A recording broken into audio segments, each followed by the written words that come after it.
Саламатсыздар ма, құрметті әріптестер. Күнделік газеттің жыл соңында немесе 90 соңында табельді қалай шығарамыз? Немесе оқушылардың үлгерімі бойынша есепті қалай береміз? Күнделік газеттің оның барлығын істеуге болады. Міне, қазір соны көрсететін боламын.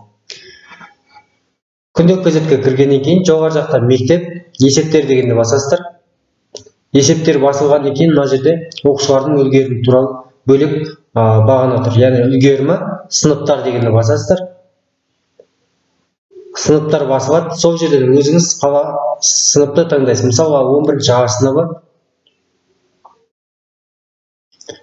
11-ші А сыныбы 90 бойынша. Мысалы, кеше 2-ші 90 бітті. 2-ші 90-ды басасыздар, және мұнда есепті құрастыру деген бар.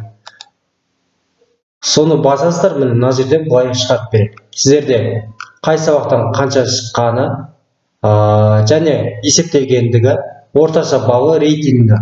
Сонымен қатар төменгі жағында үздік оқушылар, яғни түгел 5-пен бітірген оқушылар.